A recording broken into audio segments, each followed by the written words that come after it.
Let's listen to a story about a man who couldn't ask for directions, so had the longest commute home in history to his beloved Penelope. So let's hear the story of Odysseus and the Odyssey.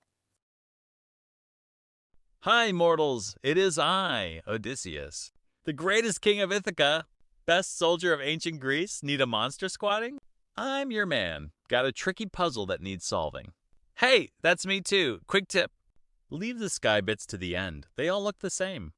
I'm so good with a sword, I once sliced a loaf of bread in half. Yeah, baby. Listen, kids, 10 years at war, total headache and missing the wife back home, Penelope. Told her I was just nipping out with the boys for a bit of pillaging. So I told the boys, let's build a giant pony and hide in it as a present, then jump out at night, let the rest of the boys in. Who doesn't like presents? Yeah! Sure, building it took forever, but did it? Yeah, it did. The Trojans just rolled it straight through the gates. Then, surprise, and the rest, as they say, is history. I sail away from Troy with the boys heading back home. After 10 years away, it's then I remembered Penelope. She will be so mad at me. As I don't think I put the bin out before I left. I was in such a rush, it just popped out my mind. I'll get her some flowers from that florist she likes and a nice box of chocolates. We stopped off at this cute little island of humorous for some groceries and boat snacks and met up with the locals, the Ciconians. But who would have thought that looting was frowned upon around here? So minor change to plan, run back to the boat. Note to self, next time, do a order in advance. So needless to say, we didn't make a good first impression. So we just headed back home with off-brand groceries, when all of a sudden a storm of epic proportion hit us and blew us off course. We was lost, big style. So we found ourselves lost in a strange land where the locals ate lotus flowers. Trust me, giving off hippie vibes big style, which they gave the lads to eat, and trust me, these leaves are not for export. So the guys started falling asleep and forgetting about going home. So I did the only thing I could.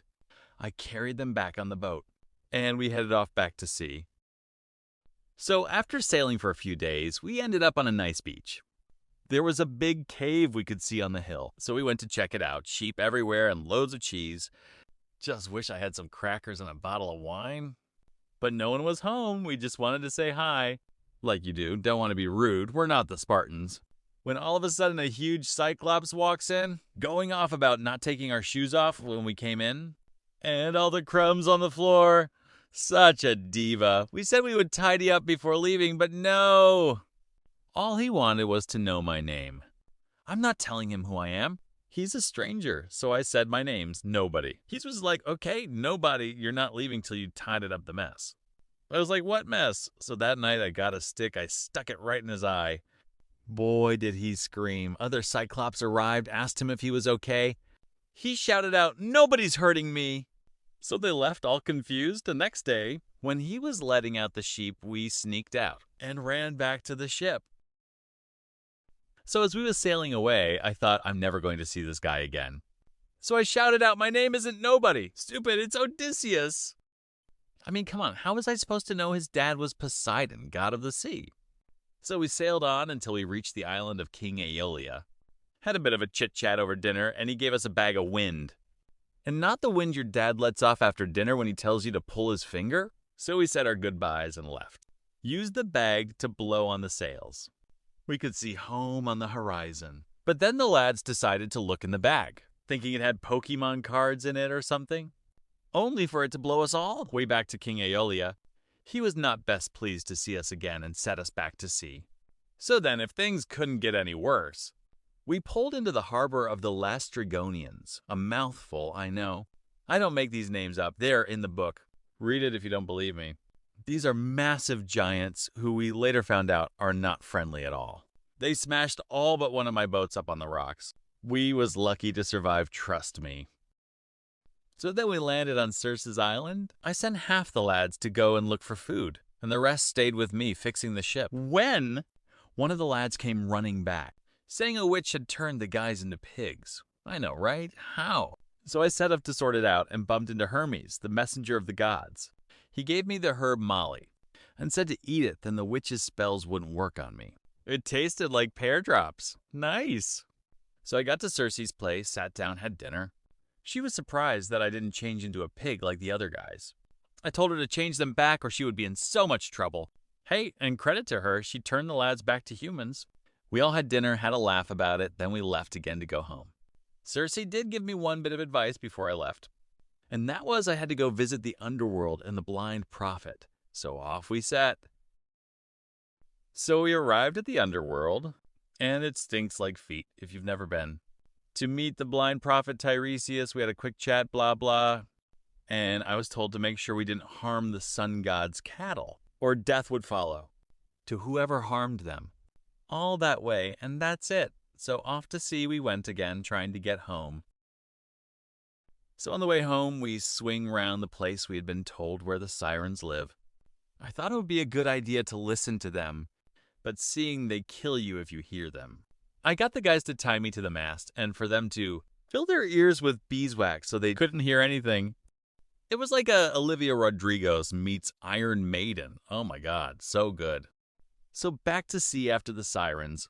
With a wicked tune in my head, it lasted weeks, and we came across Charybdis, a giant whirlpool, and on the other side, Scylla, a six-headed sea monster.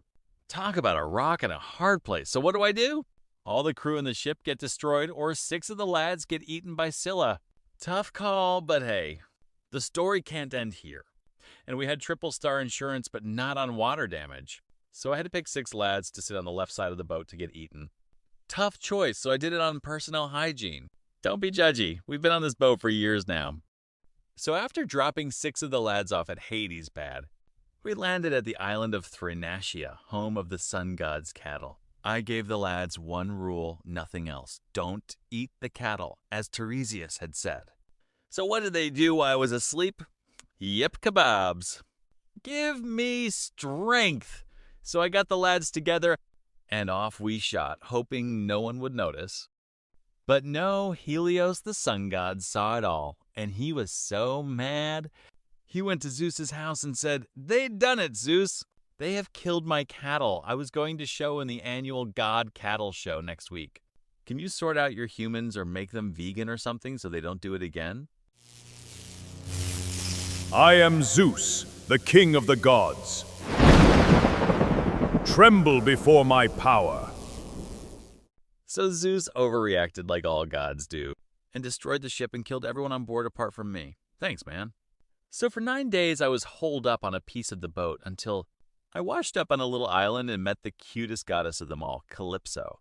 She helped me get better, and as things do, she ended up becoming the side piece. Hope Penelope doesn't find out.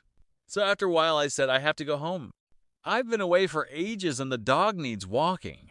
But no, Calypso was like, no, you're not. So I was stuck on the island. But what I didn't know at the time, the goddess Athena went and had a word with Zeus and kept going on about how Calypso was keeping me captive. Go, Athena. So Zeus was like, for 5 minutes of peace, I'll send Hermes down to tell her to release him and help him make a boat so he can go home. Thanks, Athena. Love ya. So didn't know this at the time, but Poseidon was still mad at what we did with the Cyclops eye. Get over it already, but he didn't. So he made a massive storm that smashed the ship to pieces. Great. Thanks, man. Good job I could swim. So I washed up on the shores of the Phaeacians and was found by the princess and her maids and taken to the king. He put on a great spread for me.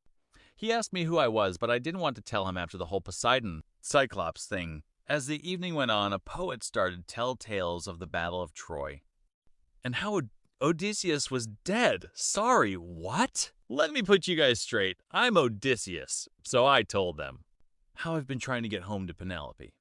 So the next day, after hearing my story and being so impressed he had a hero from the Trojan Wars in his palace, he lent me one of his ships and its crew to get home, and as I landed at Ithaca, Athena stopped me to warn me of how bad my home was and full of men wanting to marry Penelope. As I ran home through the olive trees, the dog was still waiting for me to take it for a walk. I patted it on the head and it dropped dead.